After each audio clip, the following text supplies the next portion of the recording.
There's nothing to writing. All you do is sit down at a typewriter and bleed. Welcome to The Bleeders, a podcast and support group about book writing and publishing. I'm writer and podcaster Courtney Kosak, and each week I'll bring you new conversations with authors, agents, and publishers about how to write and sell books. Hey Bleeders, welcome to the 4th episode in our What to Expect When You're on Submission series. Today I am bringing you a special monologue with Elle Nash. Elle is an author with such a cool POV. I am absolutely obsessed with her whole oeuvre. With an ocean between us, it was actually hard to sync up for this conversation. So I sent Elle some questions and had her do this interview solo. And I actually love how it turned out. Elle opens up about all things publishing, from all the rejection to the surprising way she landed her agent. This is the last episode in the submission series for now, but I'm definitely going to do another round of interviews for this. So let me know if you've got a great story or you have an author you admire who you'd like to hear from. I want to know. And in the meantime, enjoy this episode with Elle Nash. It is a goodie. Hi, my name is Elle Nash, and I am the author of the novel Deliver Me from Unnamed Press. I'm also the author of the novel Animals Eat Each Other, the novella Gag Reflex, and the short story collection Nudes. I was agentless when Animals Eat Each Other was published. I miraculously got a starred review in Publishers Weekly, and this led to a couple of agents reaching out to me to see if I had anything else in progress. And one of the agents I clicked with really well, his name's Kent Wolf, and we've been working together since then. And my novel that is coming out this October, Deliver Me, is the first novel that we will be working together on. And so he became my agent in 2018, just for perspective, and it is now 2023. And so he has worked with me through that process of Deliver Me sort of becoming a book and putting it on sub for me and that kind of thing, which is wonderful. So I landed it essentially, to put this in the realm of giving it like advice to people, is by getting attention in the literary world, being at the right place at the right time. I've heard, people land agents through getting stories published in bigger magazines and stuff like that too. So just agents are looking for those kinds of things. They're reading like high-end literary magazines. They're reading Publishers Weekly. They keep their eye on the news for clients and that sort of thing. So that was really great for me because I didn't have to go through the horrendous querying process, which I am a bit grateful for, because I just know through the submission process in general that it's really, it's always really difficult to do that. What were your expectations going into this process? Did you have a realistic idea of what going on submission means, or were you mostly ignorant? So I had a great idea of what submission meant. I knew that it meant I could be waiting a long time. I knew that it meant I was going to get a lot of rejections. It's similar to getting your short stories out there, which is something that I have been doing, is submitting work since 2013, really seriously. So you kind of have to develop, steel yourself against the rejections on every level. The book itself is your baby, and it's not going to vibe with everyone. And in fact, I would even say that with editorship, rejection is extremely arbitrary. It can be based on how an editor is feeling that day. If they've read 5 submissions that already kind of have the same themes as your book, and they're just tired of reading that, in that moment, there's so much stuff that goes into why someone picks something and why it resonates with them.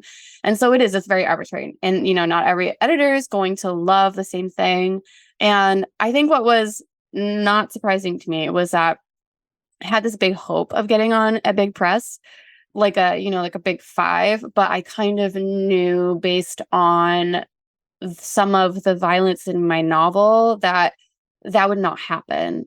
And that is exactly the feedback that I got. And, in that process, I was kind of just like, that's okay. I don't want to change what I'm working on for this. So, my work is just not meant for those places. In terms of communicating with my agent, a lot of how we talk back and forth is through email. And it is funny because, you'll send an email and you'll be like, does he hate me because he hasn't responded? But it's just that people are busy. Like I'm the same. Like I have so many emails that I just struggle to respond to. And it doesn't mean that I dislike that person. It just means that, there's just a lot going on, especially I think since COVID. I think it's we've had to all, have a little patience with people. But yeah, it's mostly over email. And sometimes we have Zoom calls because he lives in New York City and I live in Glasgow, right? And luckily enough, when he was over for the London Book Fair, I just happened to be in London, so we got to meet up for coffee, and that was really cool. So yeah, that's mostly how we communicate. It's just via email. Did your agent give you their list in advance? Did you have any input or requests in terms of publishing houses and editors? My agent did give me a list of places he was going to submit in advance. And then we did a little research together on some editors that might be good that I was looking for as well. Some places that I suggested he did not want to send to because he did not feel that it would be a good fit. Sometimes I wonder if that's because he's also subbing other things to these editors, and doesn't want to maybe wear stuff out. I don't really know how it works. Like I'm not an agent. I don't know like how people decide like, how they work with their other clients or that kind of thing. But I did have a little bit of input. Yeah. Did you research stock of the potential editors? Do you think that's valuable in any way or just crazy making? So I did research potential editors. I looked for them online, looked for their Twitters, saw what they were curating just to see if my work kind of resonated with what they were putting out. The thing is like both agents and editors, especially for big houses, I think like you have to think about where they're coming from, right? Like they see themselves, I would say, as like literary tastemakers or curating. And also they have jobs to do to, make a living just like everyone else. And so they're not just thinking about what is good taste wise and what they love, but they also have to think about like what the return on something is going to be. And so I did research them to see like what are they publishing? What are they interested in? Is my work going to fit into this like realm? Because you don't want to like waste your time submitting to someone and waiting for a yes or no if you write historical fiction and this person publishes only sci-fi or something. You know what I mean? So I do think it's valuable. I think it's especially valuable for a writer to just get familiar with the market and be realistic about it. Like, I think it is just so easy for us to hinge on a dream, and it's important to believe in your grandeur. Like, I do think it's important, but I also think it's important to understand like the business side of the writing world. And these are the people who live in the business side, an editor who is acquiring something from a press, they're not just acquiring it because they love it, or they're not just saying no because they hate it and they're just a gatekeeper, right? Like these are people who have jobs, like they get salaries and they work in positions in which they are basically the front line of a profit making machine, which is the publishing industry, especially like if you're big five. A lot of people do it because they love it. Yes, like this is very true.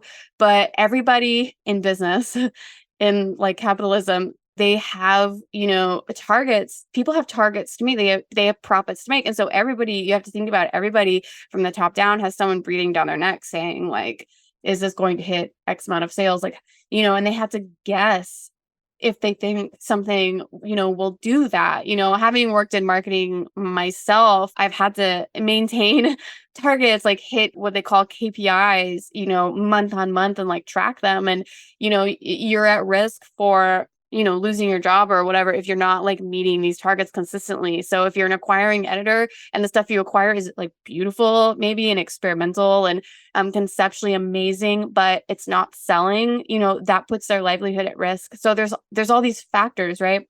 In terms of like how the market works and what they're putting out. And I'm not saying it's fair or that it's right, but that is just the business side of like how it works, at least specifically with publishing in America, right? So I do think it's valuable. It's important to have an understanding of that. Did you do multiple rounds of submissions? I don't remember if I did multiple rounds. I think I did. I think that we did one round to like all these big presses and everyone said no.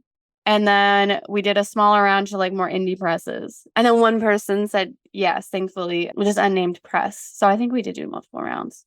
And it took about 8 months overall to hear back. Some people are really lucky. Some people, maybe they only take 2 weeks, which like good for them. That's amazing. But yeah, sometimes it can just, it can take a long time.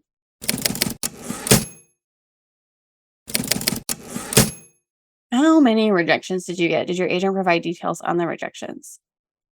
I think for this novel, I probably got that I know of like 10 to 14 rejections.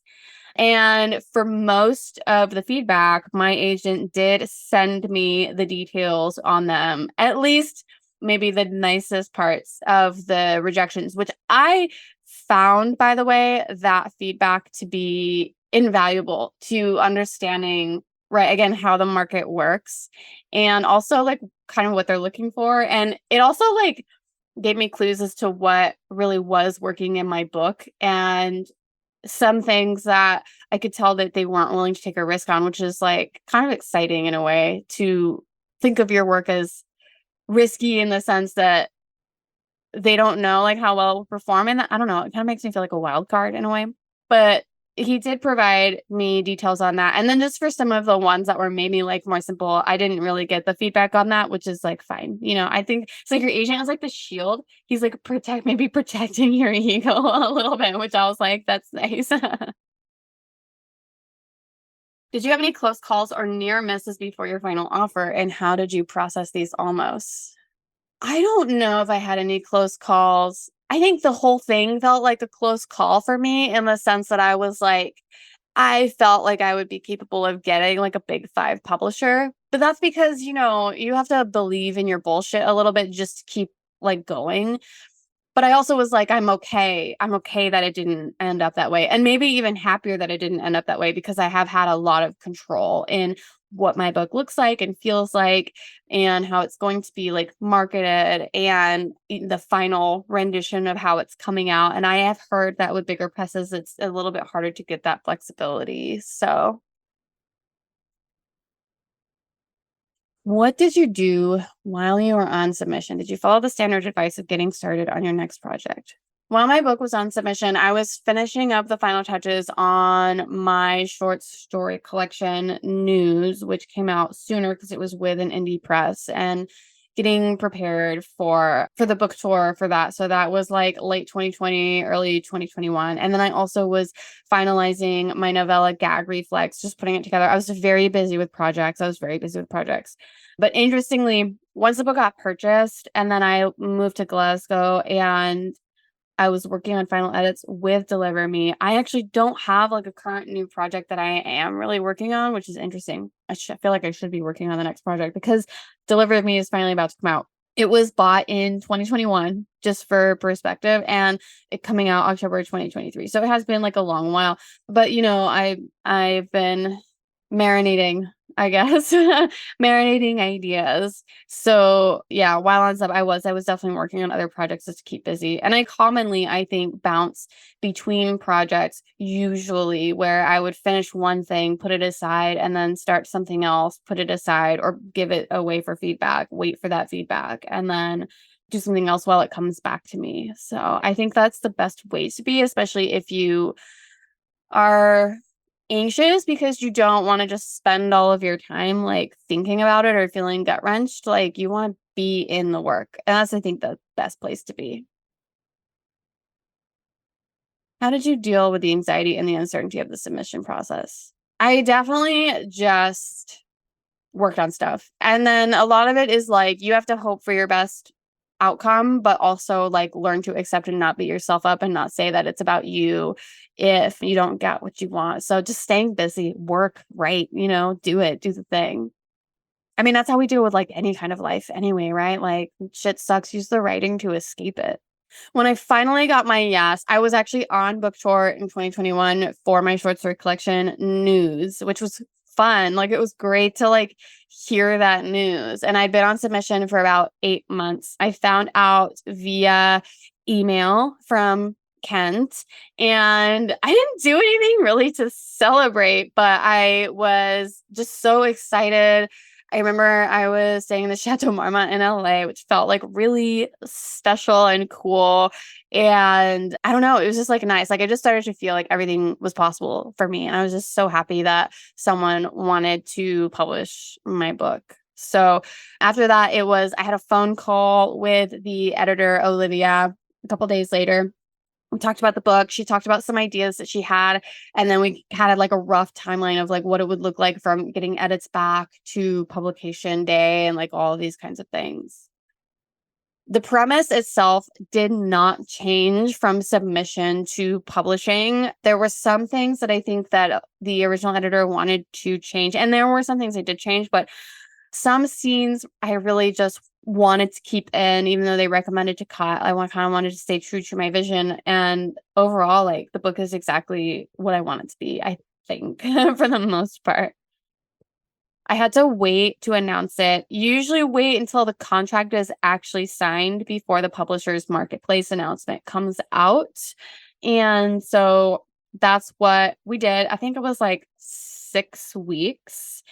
I did tell my friends and they were all very excited for me, which was good. I've always loved that I had supportive writer friends.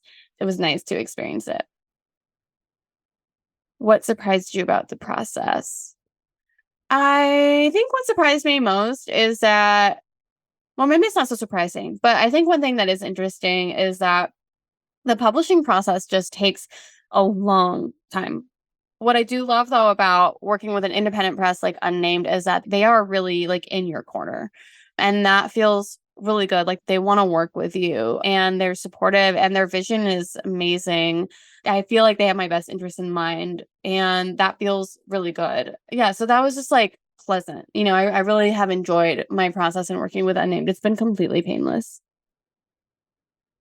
I would say my best advice to other writers who are on submission is to steel yourself for the rejection. You have to like simultaneously believe in your bullshit and also not let the opinions of others like affect how you feel about your work. I think as writers, it's really easy for us to feel like we desperately need external validation to confirm what it is that we're doing. I mean, that's why we're writing, right? Like the whole process of publishing is getting external validation for something that you're good at. And so when you get those rejections in, it feels like, you get that anxiety where like your stomach feels really tight and you're just like, fuck, if I don't get this, like it means I'm the worst or like it feels so bad. And like you have to balance between wanting and needing that validation to like push you to publish and work and do the work and get the best sentences on the page and like all those kinds of things, but also like not let the feedback of others tear you down too much. And then maybe even in a sense, like use that feedback to drive you, to help you clarify and sharpen your vision about what it is that you want to be putting out into the world. I think that's one thing that has really helped me about this process because when I had one of the editors come back and say like, I think we should cut this scene, I think we should do this because it's too XYZ or what have you, I did deliberate for a long time thinking, is this right? Will I get less readership or will people think a certain way if this scene is in this book? And there's a part of me that's like, I want the widest readership possible, but then there's this other part of me that's like, but I'm also doing this specific thing in the book for a reason. There's a reason why I want to put this out in the world, and I don't want to feel like I have sacrificed that, or given that up for something too. Like I want to stay true to myself. I don't know. It felt like a very fine line to walk, but ultimately where I came down to on it was that I want to stay true to like my own work. You have to like not have a big head about it, right? Like it's fine if someone disagrees with like how you want your art to be, especially an editor, but it's also fine to like push back if it's something that you really believe in and you really want. I think that's been the experience for me. And it's helped me understand more about the art that I'm making and like the realms that I want to explore, where I want to go with my work. So that whole part of the submission process has been really helpful. Thank you so much to Elle, and thank you for joining me for this episode of The Bleeders. Oh, writing is so much better with friends. I'm your host, Courtney Kosak, and hey, let's connect on social media. I am at Courtney Kosak, last name Kosak, on all of the socials, Twitter, Instagram, Blue Sky, Threads, TikTok. And make sure you're signed up for the Bleeders Companion Substack for all kinds of newsletter exclusives. There is a link in the episode description for that. I send out one awesome post to my free subscribers every week. And I also have a paid subscription where I take you behind the scenes of all my best bylines. I've written about my return to stand-up comedy and how I got ready to crush my showcase, my MFA, and whether or not I think it is worth it. I also have some mini workshops behind the paywall. So again, there is a link in the episode description that will take you right to the Bleeders Companion Substack. I hope you join me over there. And I hope you join me back here again next week for another awesome episode. In the meantime, happy bleeding.